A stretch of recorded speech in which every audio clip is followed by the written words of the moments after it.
Garuu mee waa si gaafadhu. Ati waa lama dhabde yookaan jaartii qabaachuu yookaan HIV qabaachuu lamaan keessaa takka ni qaba.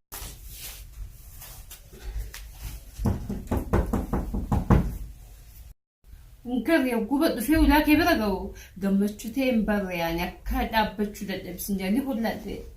Nama baay'ee hojjaa isa turte jechuudha. Niitiin qabaan. Haa? Niitiin qabaan. Kottu mee kottu. Kottu.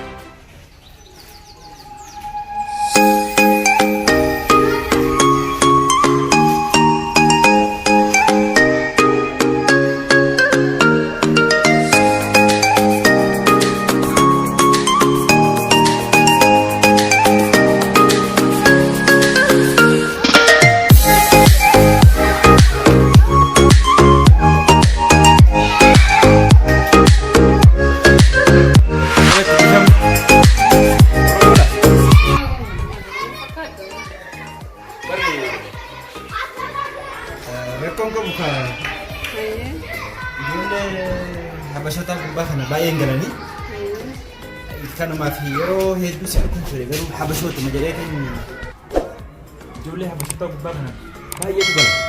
Ani yeroo hundumaa si ilaaluun ture ijoollee habashoota tajaajiltumaan si bira darbu ture garuu ka Maali habashoota gaafatanii? Lakki jechuun yaani maa sabni koo Oromoo waan ta'eef Sama dia mirga namummaa isaanii eeguu qabda malee namtu akka namummaa isaanii kabajuu qabda yaa'uu qabda kanaaf. Ini egaa hin damnaan saafni jedhee ijoollee durbaa Waan biraatti jira. Lakki waan biraa miti.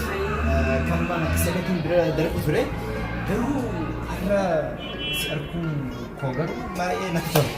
Nyaanni daa'imni kun ni Itti? garuu aadi safuudha dubartiin nama ni beeka haa. Sadiif malee. Rakkoon qabu. Anis haga gammadu jaalala waliin ture. Maal rakkoo qabaree achumaan wal barannee irra. Waan si ajaa'ibsiimu akka si dubbisaa la shakkii ture. Anillee akkasuma soraachaan si bira darbee garuu ijoollee. Murteessa garuu maal jenni beektaa abjuun abjuu maqaaf takka dhugama yeroo jiran dhageettiin. Dhugaadha. Akkas ta'us haadha si dubbisiidheetti yaadee gabaa akka tasaa ta'e kaa'uma safuu qabdu Oromoo si duwwaan dubbise waan dubbise garuu hedduu takka galata. Galata. Meeqa achumaanuu lakkoofsa walaa jijjiiru.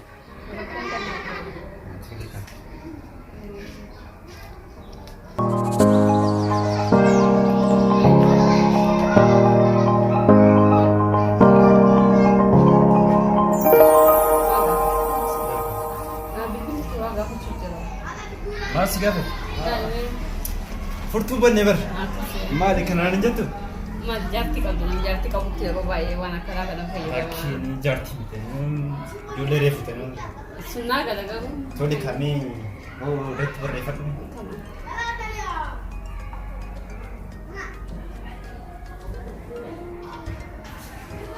Eenyu naan jette maqaa? Hayaat. Kan koos yaaddoon. Bakkoon gobnaaf ta'a. Garuu ijoollee isaa golaa qabdu. Ani ijoolluma Oromiyaadha. Sunnaan akkasuma garuu. Rakkoon kun. Tole kan xumurreerra. Siifin bilbilaa yeroo duwwaatee achi kophaa kun gala beektaa? Mana sana. Kophaa kee galtaa? Asuma keessa. Rakkoon qabu. Atillee gubbaa galta kasi? Anis kophaan kee gala. Achumaanuu yeroo tokko tokko maal rakkoo qabaree? Rakkoon qabu ta'e ni jiraatni wajji haasoo yaada waliin hin galu. Mee akka malee obboleettiin ta'e ulmaan abbaan isa kan Wallahi bareeduudha haati waan jiran jiru tana ani maashaallah mana kanaan das gabbeesse deetiin barama deemaa dhufe ammoo deemuun qaban xiqqaman maashaallah. ammas jiddeebite? Maaliin godha kaamee ati inshaallah oggoon itti dhagaatee irraa fudhattee oggaa baate achumaan na gortaa lawa isaan qadaa keessiifiin qopheessa achumaan nyaattee deemta rakkoon qabu. Oggoo deennaa jettee wata kan kun qabu garuu baay'ee bifa qofa kophaa rafta malee wanni si taa'irratti hin jirtu guruttee nyaatee achi naagartee gudeemtu wata kana kana qabu jechuudha. Maal rakkoo qabu guyyaa meeqaa fi kan namni tarasiif wanti godhu? Inshaallah kaateen qatorbaan tokko naaf obsina gaggeessita. Ulfaadhu. Deebi'ee. Deemee inshaallah deebi'aa jechuudha.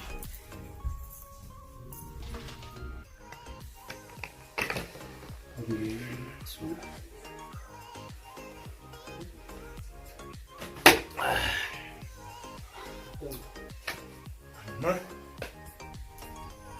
ishee ofirraa guddisee miti waaqaffaa galata. Amma gala guyyaa tokko as mana keenya bukkeetti wal argine san ishee waamee ishee wajjin guyyaa torba ishee wajjin of keessaa ba'uun qaba. Jire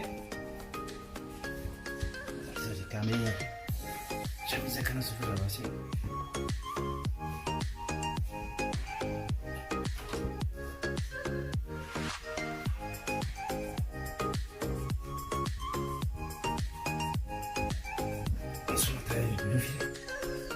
Isheen kun otuma guyyaa jaamiti waggaa 16 yoo ta'etti isheen waan rakkoo qaba.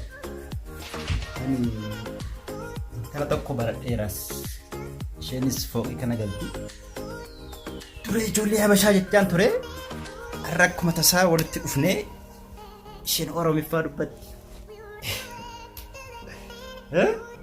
Maal gochuun qaba har'a? Har'a ishee waamee wajjin mana koo kana keessatti ishee taphachiisuun qaba. Tole na jetti laata garuu. Maal rakkoo qaba? Rakkoon qabtee inni jiraanne wajjin haasawee. Yoon ishee lakkoofsa ishee bukkee dhaqu garuu harki koo ni hollata. Waan isaan beeku garuu. Waan isaan beeku mee na ilaala garuu.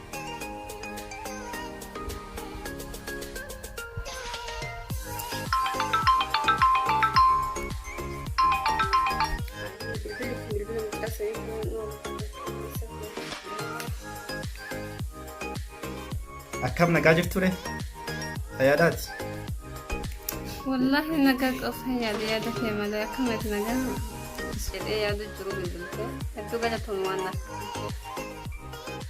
Akkamidha reeti jirta naguma garuuti. Harree kan guyyaa achitti gara bakkee mana naannoo mana keenyatti si argee sirrumatti hirriba rafee hin beeku garuu hojii yoon dhaqillee sirriitti hojjedhee hin dandeenye garuu maaliif akka ta'e garuu hin beekne. Nanni koo kun akkas na jedha garuu maaliif wanti kun jaalala ishee laata jedhee achumaan har'a siif bilbiluu danda'e. Yoo duwwaa taate kaachiin gadi buutee gara mana koo dhufuu dandeessa kan. Waan isaan jettis naaf gala. Dhugaadha rakkoon hin jiru. Haa ta'umee akka dalagaan dheeraa sanaa dhaaliraayyuu kanumaati. Yoo dhugumaaf jaalamtee akkana si maraacha. Guyyuma takkatti moo waa dhugaan fakkaatu ta'a. Barre wallahi namni akka keetti kun sa'a ammaatitti lafumayyuu hin jiru waa hedduu lallaaqee jira. Garuu haasofni kana manarraa qabamee maafuu akkana ta'e fakkaata.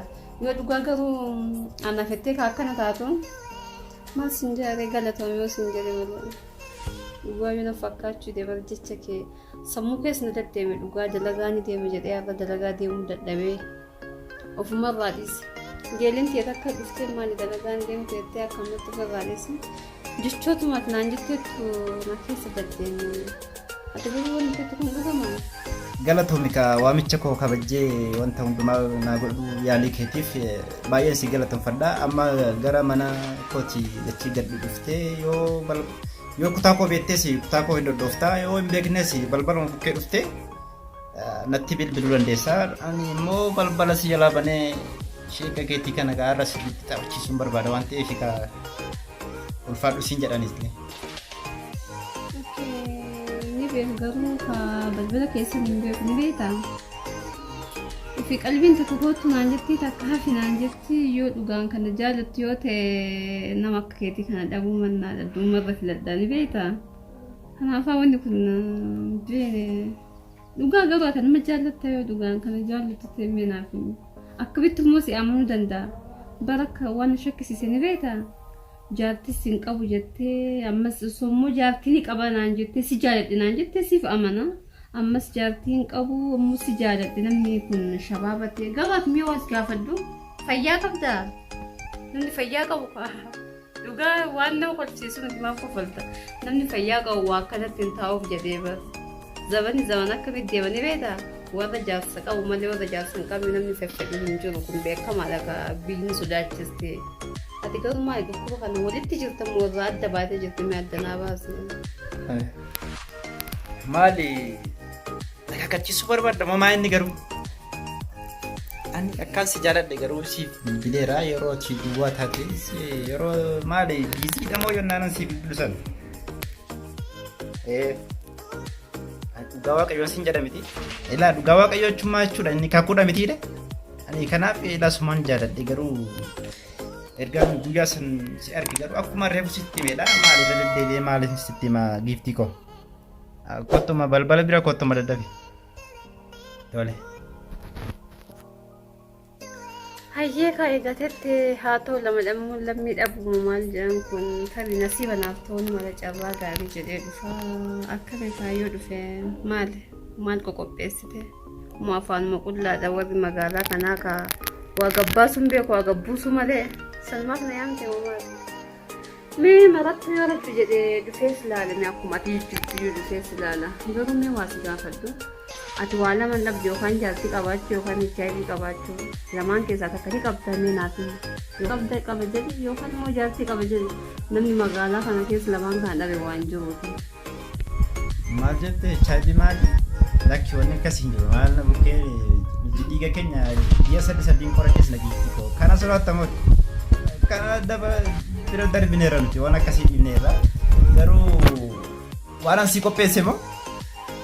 Ufteetu markita garuu maali jaalalli koo iyyuu maa inni wanta sii qopheesse caalaa jaalala kootu isa caala mitiidhe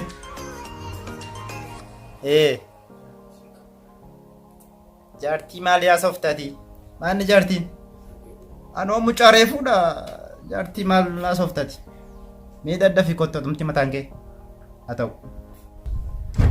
Hayyee mee labbaa inni dhufa. Mee marattuu kennaan naan jedhe san ka dhaqee ofirraa laalee kennu minna akkaan titteeffatu dirqama dhaqee ofirraa laaluu qaba. Hayyee sufumarraa ammaan taafirraa deemee laalaa waan ta'eef. Maali maal naa qopheessiteetti jetti moo isheen maalaan qopheessaaf ani mataan koo iyyuu wanta isheen haasoftu kana hundumayyuu caalu qoftaa jaala malee maarree habbee mucaa akkasii harkattee isheen tatabbachuu barbaadde moo kottu qabee isin ilaala. Eenyudha? Yoo keessumaan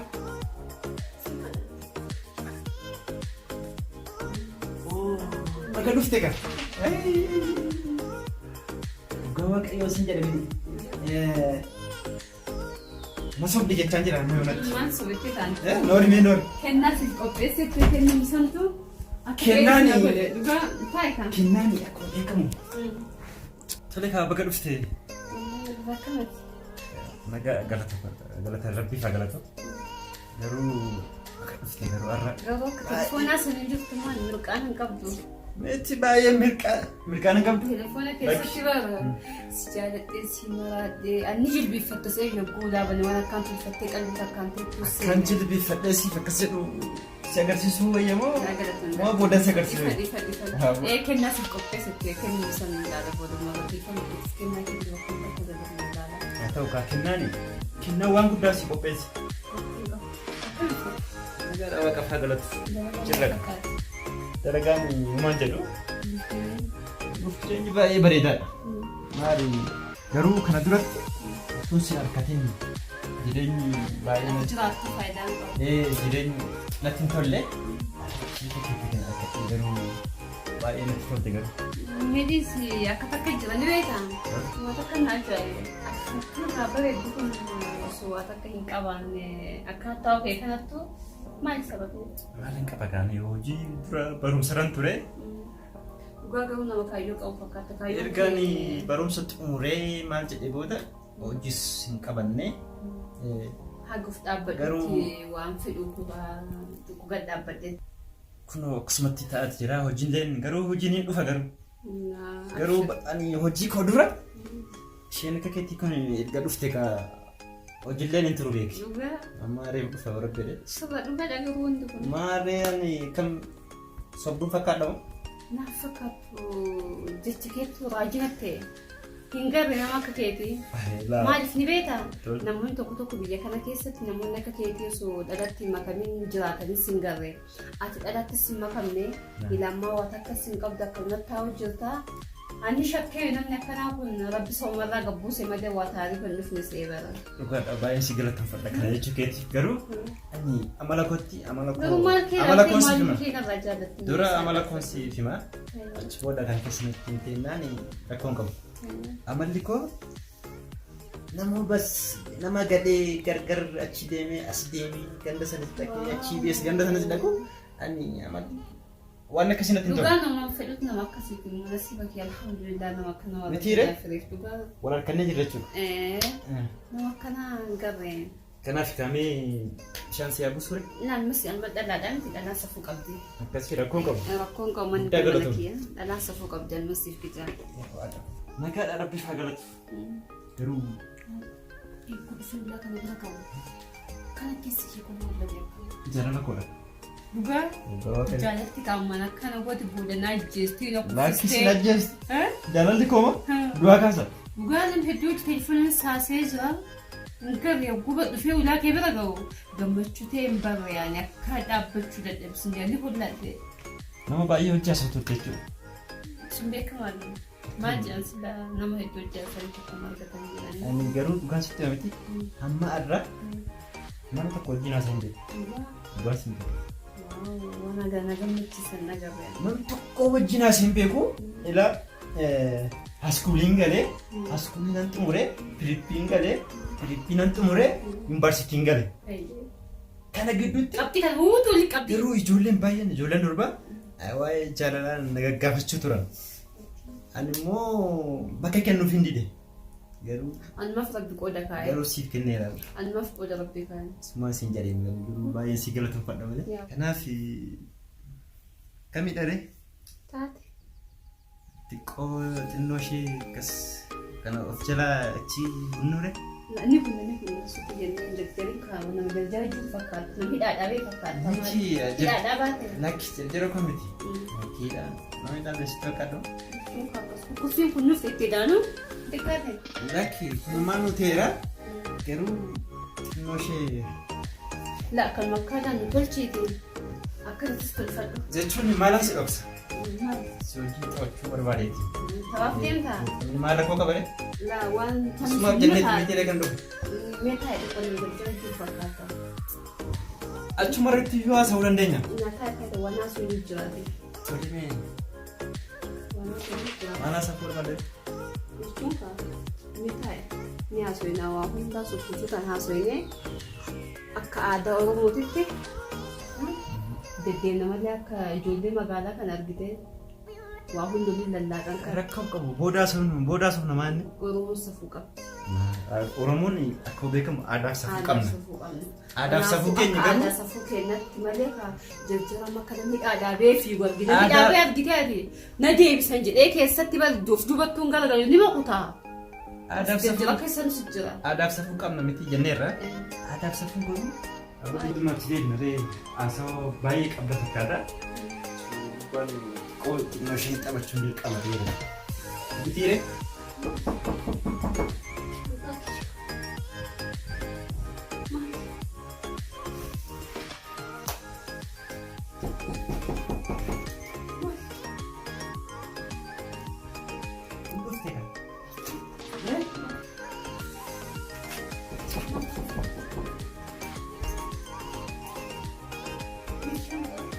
Ishee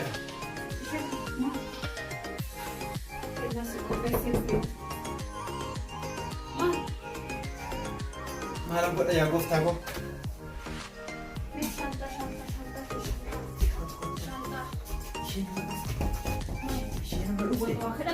Lakki. Obsi. Maal fedha? Naawwan waa kadhatu. Manatti tolu fakkaata. Ittiin asii miti jedhin manni. Kan qaanfadhe dura. Maal? Niitiin qabamu. Haa? Niitiin qabamu. Kotti mee kotti. Maal barbaadde? Mee kotti. Maaliin godha? Wayyoo haadha koo nan bade. Haadha koo nan bade. Maal? Taa'i mee taa'i. Maal? Hin dhufte kaashee. Kadhatti. Niitii koo laasiin jedhe. Niitii miti. Niitii. Niitii qabu. Akkasumatti gadhiisi. Tasgabbaa'e. Gadhiisi. Maalaan tasgabbaa tasgabbaa si waame miti. Niitii miti. Kun akkatti hin danda'amaa gooftaa koo hin danda'amu. Kai.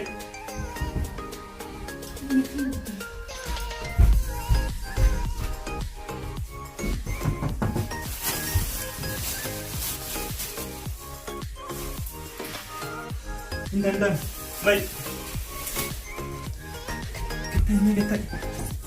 Gattaa isin jedhe.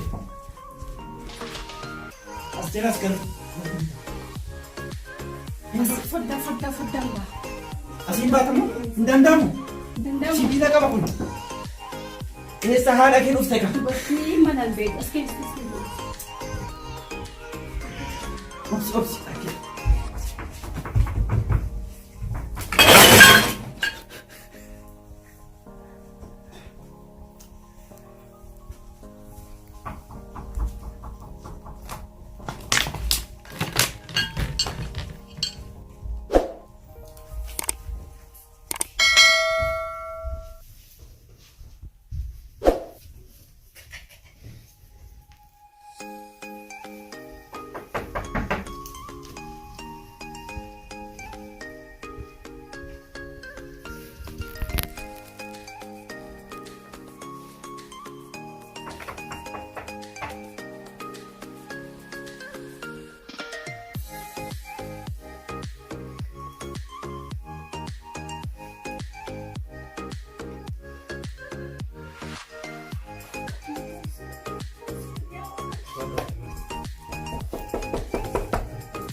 Eenyu?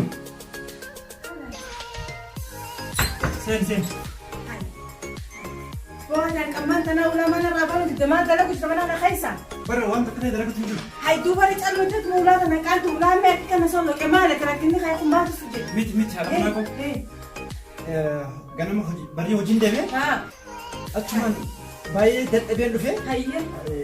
Akkumaan gadi ciiseen hirribni na qabate.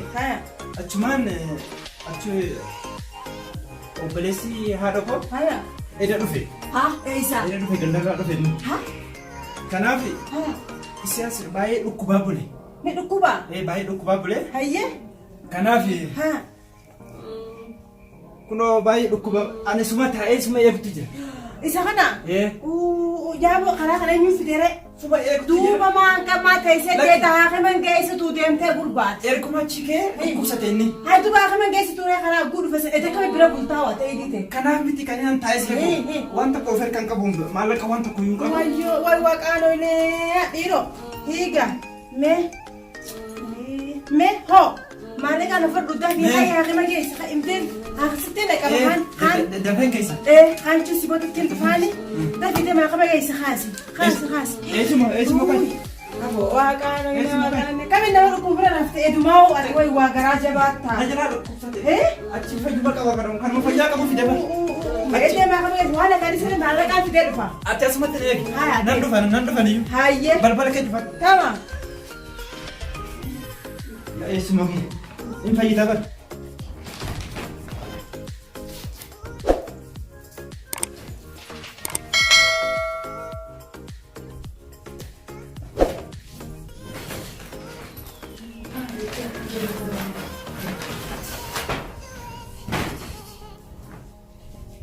Dem jilja ko dapat yang dem duraan shakkee. Afaan kee qabii si Afaan qabii duraan shakkee.